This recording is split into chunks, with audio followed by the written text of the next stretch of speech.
আসসালামু আলাইকুম রহমতুল্লাহি অবরকাতুহু। সম্মানিত দর্শক, বাংলাদেশের রাজনীতি আর এখন রাজপথে নেই এবং রাজনীতিবিদদের হাতেও এখন আর রাজনীতি নেই। পুরো যে পরিবেশ এবং পরিস্থিতি, এটি রাজনীতিবিদদের জন্য এতটা প্রতিকূলে চলে গেছে।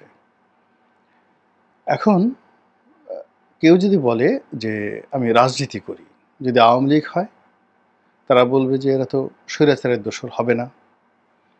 যদি জামাত হয় তাহলে বলবে যে এরা তো রাজাকার আলবদরের দল, মুক্তিযুদ্ধের বিরোধিতাকারীর দল হবে না। যদি আপনি যাকে বলা হয় বিএনপির কথা ধরেন, এরা এখন বিএনপিদেরকে সবাই গালাগাল করে বলছে টেম্পু পার্টি, টেম্পু স্ট্যান্ড দখলের পার্টি। তারপর যদি আপনি এই যে নতুন যে একটা দল আসছে নাগরিক পার্টি, এ বলবে চ্যাংড়া ব্যাংড়াদের দল, আরও নানা রকম কথাবার্তা। ইয়াং ছেলে, তাদেরকে বলে আমি আসলে মনে কষ্ট দিতে চাই না, বাট কথা হচ্ছে। এখন এই যে কথাগুলো হচ্ছে, এগুলি কি কেবলই মাত্র তাদের কর্মকাণ্ডের কারণে, কিংবা রাজনীতির মাঠের যে রূঢ় বাস্তবতা সেটার কারণে হচ্ছে, নাকি একটা গুজব, একটা প্রচারণা, একটা প্রোপাগান্ডা, তার ফলে এই ভাইবগুলো তৈরি হচ্ছে? বাস্তবতা হলো যে আমাদের সামাজিক মাধ্যম এখন গণমাধ্যমের উপর প্রাধান্য বিস্তার করছে। আগে একটা ভালো পত্রিকাতে, সেটা নিউ ইয়র্ক টাইমস বলেন কিংবা আল জাজিরা বলেন, সিএনএন বলেন, বাংলাদেশের যে সকল ভালো ভালো গণমাধ্যম রয়েছে সেখানে বলেন, বাংলাদেশ প্রতিদিন বলেন, প্রথম আলো বলেন, এরকম একটা পত্রিকাটা নিউজ এলে কিংবা সময় টেলিভিশনে একটা ভালো প্রতিবেদন ছাপা হলে সারা বাংলাদেশে তোলপাড় পড়ে যেত। কিন্তু এখন বাস্তবতা হলো যে যদি সামাজিক মাধ্যমে কোনো একটা গুজব ছড়িয়ে পড়ে ফেসবুকে এবং সেটা ভাইরাল হয়ে যায়, ইউটিউবে কোনো একটা কন্টেন্ট যদি ভাইরাল হয়ে যায়, তাহলে ওটাকে মোকাবেলা করার ক্ষমতা এই বাংলায় এখন কোনো গণমাধ্যমের নেই এবং যাকে বলা হয় এখানে কোনো প্রশাসনের নেই। এবং এই ভাইরালের কাছে, সামাজিক মাধ্যমের যে ভাইরাল যে খবরাখবর, তার কাছে পুরো রাষ্ট্রযন্ত্র রীতিমতো অচল। বাংলাদেশের একসময়ের প্রভাবশালী পত্রিকা এখন বোধহয় সার্কুলেশনে দ্বিতীয় অবস্থানে আছে প্রথম আলো, ১ নম্বর আছে বাংলাদেশ প্রতিদিন, ২ নম্বরে আছে প্রথম আলো। তো সেই প্রথম আলো ২ নম্বরে থাকলেও এদেরকে প্রভাবশালী মনে করা হয়। তারা জ্ঞান বিজ্ঞানের একটা, যাকে বলা হয়, শ্রেণীকে রিপ্রেজেন্ট করেন। তাদের সঙ্গে ভারতের একটা ভালো সম্পর্ক আছে। বাংলাদেশে এই মুহূর্তে যারা সরকার চালাচ্ছেন তাদের একটা বিরাট অংশ প্রথম আলোর বাই প্রোডাক্ট হিসেবে মনে করা হয়। তো এরকম একটা প্রভাবশালী পত্রিকা প্রথম আলো এবং তাদের সহযোগী ডেইলি স্টার, এদেরও সার্কুলেশন বাংলা পত্রিকার সঙ্গে তো তুলনাই করা যাবে না। ইংরেজি পত্রিকার মধ্যে হয়তো তারা নাম্বার 1, ৮-১০ হাজার হয়তো তাদের সার্কুলেশন, কিন্তু ইংরেজি পত্রিকা হিসেবে ১০,০০০ সার্কুলেশন অনেক গুরুত্বপূর্ণ বিষয়। এখন এই সকল পত্রিকাগুলো কিন্তু এখন তাদের অস্তিত্ব রাখার জন্য ইউটিউবের উপর নির্ভর করতে হচ্ছে, ফেসবুকের উপর নির্ভর করতে হচ্ছে এবং তাদের একটা নিউজ যদি ফেসবুক বা ইউটিউবে ভাইরাল হয়, ওই দিন এই সকল পত্রিকা এসে আনন্দের বন্যা বয়ে যায়। এখন বাস্তবতা হলো যে ইউটিউবে বা ফেসবুকে প্রথম আলোর একটা নিউজ ভাইরাল হয়, তো সেখানে কতজন লোক দেখে? তাদের একটা ভাইরাল নিউজ ১ লাখ, ১.৫ লাখ, ২ লাখ, ৩ লাখ লোকের বেশি দেখে না। কিন্তু আমাদের এই সমাজে হিরো আলমের পর্যায়ে যারা রয়েছেন সামাজিক মাধ্যম ব্যক্তিত্ব, তাদের এক-একটা বক্তব্য 1 মিলিয়ন ভিউ হয়ে যায়। কিংবা যেকোনো একটা সামাজিক কনটেন্ট, যেমন দেখা গেল বরিশালের আঞ্চলিক ভাষায় কয়েকজন ইয়াং মানুষ একটা, যাকে বলে, কনটেন্ট তৈরি করেন। আঞ্চলিক ভাষায় কথাবার্তা বলেন। তাদের চেহারা সুরত দেখলেই মনে হবে তারা বরিশালের নিম্ন মধ্যবিত্ত পরিবারের সন্তান সবাই। তো তারা এই সাম্প্রতিক আমলের একটা রাজনীতি নিয়ে ছোট্ট একটা কনটেন্ট করেছেন এবং সেই কনটেন্টে শুরুটাতে তারা একটা গান গেয়েছেন এবং ৩০-৩৫ সেকেন্ডের একটা ক্যাটওয়াক হেঁটেছেন। তো বর্তমান রাজনীতিকে ব্যঙ্গ করে, এবং এটা এত ভাইরাল হয়ে পড়েছে যে এটা নিয়ে মূলধারার গণমাধ্যমগুলো, মানে সেখানে টেলিভিশনগুলো, সংবাদপত্রগুলো সিরিজ অফ রিপোর্ট তারা প্রকাশ করেছে এই কন্টেন্টটির উপরে, যে এইভাবে তিনি হেঁটেছেন। মানে স্পষ্টত এখানে কয়েকজন, কেউ হয়তো ছাত্রলীগের সাদ্দামকে ইন্ডিকেট করেছে, কেউ হয়তো হাসনাতকে ইন্ডিকেট করেছে, কেউ সার্জিসকে ইন্ডিকেট করেছে। মানে ওরা যেভাবে হেঁটেছে ক্যাটওয়াক করে আর যে কথাগুলো বলেছে, সেই কথাগুলো দেখা গেল যে এই যে এখন হঠাৎ হঠাৎ করে নতুন নতুন যে রাজনৈতিক দল হচ্ছে, বিভিন্ন জায়গা থেকে তারা চাঁদা নিচ্ছে, বিকাশে টাকা নিচ্ছে, তারপরে নিজেরা নিজেরা মারধর করছে এবং তারা মার খাচ্ছে, নিজেরা নিজেরা মারধর করছে এবং পাবলিকের হাতে অনেক জায়গায় তারা মার খেয়েছে এবং খাচ্ছে। এবং এরা মানুষের যাকে বলা হয় অপমান, জুতো পিটা, এগুলোর মানে খেয়েই তারা সফলতা মনে করেন যে যে পর্যায়ে পৌঁছে গেছেন, এবং তারা খুব গর্ব অনুভব করেন যে আমরা এই রাজনীতি করতে গিয়ে মার খেয়েছি, আমাকে পিটনি দিয়েছে, আমাকে জুতোর বাড়ি দিয়েছে, আমাকে মেরে পুরো শুয়ে ফেলছে। এই কথা বলে তারা এক ধরনের তৃপ্তি পান, এবং তাদের এই কথা শুনে আমাদের মূলধারার গণমাধ্যম যারা লোকজন রয়েছে অনেক দিন ধরেই আমরা কিন্তু বিরক্ত, যে এটা রাজনীতির স্ট্যান্ডার্ড হতে পারে না। বা এখন যারা রাজনীতির জন্য নিত্য নতুন দল করছেন তাদের সবাইকে দেখেই আমাদের মেজাজ গরম হচ্ছে, হাসিও পাচ্ছে না, ভীষণ রকম মেজাজ গরম হচ্ছে, বিরক্ত হচ্ছে।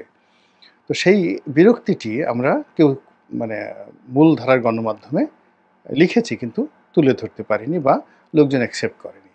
কিন্তু দেখা গেল যে ওই যে বরিশালের আঞ্চলিক ভাষায় কয়েকজন যুবক তারা যে ভিডিও কন্টেন্ট তৈরি করে, সেই কন্টেন্টের ফলে এখন সেটি একেবারে রীতিমতো ভাইরাল হয়ে পড়েছে। তো এই যে আমাদের যে সামাজিক মাধ্যম, এই সামাজিক মাধ্যম এখন রাজনীতি নিয়ন্ত্রণ করছে। এই রাজনীতি নিয়ন্ত্রণ করতে গিয়ে কোনো ইউটিউবার, সেটা ফ্রান্সে বসে পিনাকি হোক বা আমেরিকাতে বসে কনক সরোয়ার হোক, কিংবা বাংলাদেশে এসে বসে আমরা যারা করছি, যাই বলি না কেন, আমাদের এই বক্তব্য মানুষের মধ্যে সেই এতটা যাকে বলা হয় আলোড়ন সৃষ্টি করে, প্রভাবিত করে, যা কিনা মূলধারার গণমাধ্যমের যে মতামত, সেই মতামতটাকেও তার মানে প্রাধান্য করে। অর্থাৎ আমাদের বক্তব্য নিয়ে দেখা গেল মূলধারার গণমাধ্যম যারা রিপোর্ট করে, এবং সেই রিপোর্ট করে তাদের জনপ্রিয়তা ধরে রাখতে হয়, তাদের ভিউ ধরে রাখতে হয়, এবং তাদের পাঠককে ধরে রাখতে হয়। আমি অনেক দিন ধরে মূলধারার গণমাধ্যমের সাথে জড়িত, এখনও পত্রপত্রিকায় লিখি, টেলিভিশন টক শোতে যাই। এখন ধরেন আমার একটা ভিডিও যদি 1 লাখ এখানে দেখে, কিংবা ভালো ভিডিও হলে 2 লাখ, 10 লাখ, 20 লাখ, এমনও ভিডিও আছে এই আমার এই চ্যানেলে 1 কোটি লোক দেখেছে, মানে 10 মিলিয়ন লোক দেখেছে একটা সিঙ্গেল ভিডিও।